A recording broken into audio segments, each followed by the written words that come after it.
L'homme et tout homme dans la vie, mes sœurs, a besoin d'une femme qui sache tenir la maison et qui soit capable de lui procurer la paix.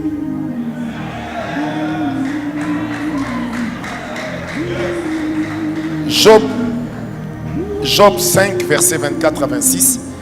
J'aimerais lire ça pour nous tous. La Bible dit: tu jouiras du bonheur sous ta tente. Une autre version dit: tu connaîtras la paix dans ta maison. Tu retrouveras tes troupeaux au complet. Tu verras ta postérité s'accroître et tes rejetons se multiplier comme l'herbe des champs. Tu entreras au sépulcre dans la vieillesse comme on emporte une gerbe en son temps. Bien-aimées sœurs, savez-vous déjà que cela est prouvé autour de nous, que nous les hommes, nous avons tendance à vieillir et à mourir plus vite que nos femmes. Vous le savez. Dieu nous a créés avec cette hargne de nous battre dans la vie. Comme a dit maman, si vous êtes visionnaire, si vous êtes un vrai homme, Dieu va vous donner l'énergie pour vous battre dans la vie. Alors vous savez, des fois, surtout lorsque vous épousez un homme de Dieu, un homme d'affaires, un leader, vous ne savez pas toujours quel cauchemar peut caractériser sa journée. Et quand tout va mal, le lieu où tout le monde, tous les hommes espèrent avoir la paix, c'est à la maison. Un homme qui n'a pas la paix chez lui, s'il est conscient, il sait qu'il risque de vite mourir. Moi je dis toujours à ma femme, quand je sors de chez moi, j'entre sur internet, chaque jour il y a au moins quelqu'un qui m'insulte ou qui me critique.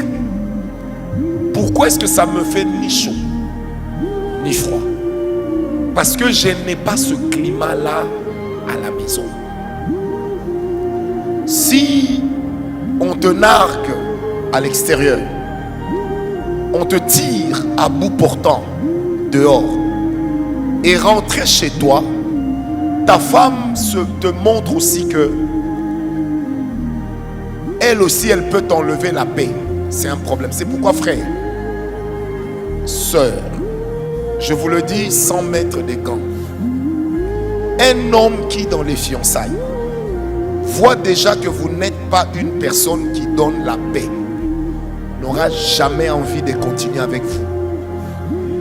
À un moment de sa vie, il va chercher le moyen de vous quitter. Vous savez, il y a des gens comme ça qui se disent, mais il n'était pas comme ça dans les fiançailles. Mais parce que toi aussi, tu n'étais pas comme ça. Vous êtes dans les fiançailles. Adjé ou Djé. C'est-à-dire que pour chaque action qu'il pose, madame, tu lui montres aussi que toi, tu peux être pire que lui. Bien-aimé, personne ne voudrait épouser son bourreau. Surtout pas si ça doit venir d'une femme. Vous savez, moi dans ma vie, dans le ministère, nous nous sommes mariés, j'étais déjà dans le ministère. Nous nous sommes mariés, j'étais déjà très critiqué. On a toujours dit beaucoup sur moi. Et parmi les choses qui ont fait, moi je vous ai dit ici un jour quand je devais me marier, j'avais plus de 12 sœurs qui avaient des visions que j'étais leur mari. Mais une chose qui avait fait que je m'accroche à celle qui est depuis près de 20 ans, mon épouse, c'est que même quand on était fiancés, elle n'était pas compliquée bêtement. C'est-à-dire que quand je n'en avais pas, elle m'aidait. Quand elle venait chez moi, elle n'allait pas fouiller dans mes pantalons pour savoir si j'ai de l'argent que je garde. Et puis, elle me procurait la paix. Elle ne venait jamais me dire ce que les gens lui ont dit. C'est quand nous nous sommes mariée, qu'elle est venue me dire que certaines de ses amies lui disaient: toi tu vas épouser Francis, à part l'onction et les prophéties et un bon français, il n'a rien. C'est plus tard qu'elle est venue me dire ça. J'ai apprécié la sagesse, parce que si elle me l'aurait dit, quelque part ça m'aurait fait mal. Même si je ne l'aurais pas manifesté, j'aurais peut-être pris en haine ces gens. J'allais me dire, donc ce sont des gens qui ne veulent pas que moi je me marie avec cette femme. Est-ce que quelqu'un m'a compris? Mes sœurs, soyez un havre de paix. Il faudrait que vos paroles soient comme un rayon de miel, comme une fontaine d'eau fraîche en plein désert. Il n'y a pas pire chose dans la vie qu'une femme qui t'enlève la paix parce qu'elle a un sale langage, parce qu'elle est impolie, parce qu'elle dit et fait tout ce qu'elle veut et elle répond à tout ce que tu es, comme si vous étiez le pouvoir et l'opposition. Aucun homme n'aimerait se marier à une femme qui n'est pas en paix aussi avec elle-même, parce qu'elle se chamaille partout. Moi je connais des sœurs, même chez nous à l'église il y en a, elle a l'air calme, mais essaye de la provoquer. D'abord, avant de te manquer, elle te prévient déjà que je vais te manquer. Mais elle oublie que le fait de livrer son intention, c'est déjà une impolitesse. Est-ce que quelqu'un me comprend? Mes sœurs, votre mari n'est pas votre adversaire. Il n'est pas aussi votre petit frère. Pire encore, en réalité, il n'est pas votre ami.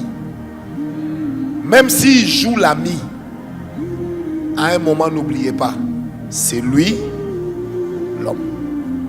Manquer de paix dans le foyer, il n'y a pas pire chose. Vous savez, moi des fois quand je suis chez moi à la maison avec ma femme et mes enfants me répètent toujours cette parole: papa, pourquoi tu ne sors jamais? Vous savez, moi je peux rester, quand je suis avec ma famille, je peux faire 20 jours où je ne suis sorti que pour aller à l'église, et où si je sors en dehors de l'église, c'est avec quelques-uns d'entre eux, ou avec leur mère, ou avec tous. Mais l'homme que j'étais avant de me marier, je sortais à 5 heures, des fois 6 heures, comme si je partais répondre au Parlement quelque part. J'ai rentré à 0 heure, 1 heure du matin. Un jour mon père m'a posé la question: mais jeune homme, quand tu rentres à 2 heures, 3 heures du matin, et j'avais mon ami à moi très fidèle, que vous allez voir un jour, docteur Aimé Beleke. Nous deux, nous avions le même problème. C'est-à-dire que nous donnions rendez-vous à 1 heure du matin, 2 heures. Et il venait chez moi ou j'allais chez lui, on discutait. Un jour, mon père est sorti comme ça à 4 heures. Il nous a trouvés en train de parler. Il m'a posé la question à nous deux: vous êtes des sorciers? On a dit pourquoi? Il dit: les gens dorment. Vous vous dites quoi? Et un jour, en rentrant à 2 heures, mon père me pose la question. Là, l'AFDEL venait d'entrer. Il me dit: quand tu rentres à cette heure-là, tu croises qui en route? Écoutez ma réponse: ceux qui rentrent à cette heure-là me croisent. Mais quand je me suis marié et que j'ai eu la paix chez moi, ma femme peut témoigner, je ne sors pas beaucoup. Je n'ai pas beaucoup d'amis. Et l'endroit où je me sens très bien, c'est chez moi. C'est comme ça que quand vous venez chez moi, même la décoration, c'est moi-même qui fais. Parce que j'aime le climat et l'environnement qu'on me donne à la maison. Moi, dès que j'arrive, ma femme me lance des pics, mes enfants m'embêtent. Et des fois, jusqu'à aujourd'hui, Tu n'es pas là, l'enfant t'appelle.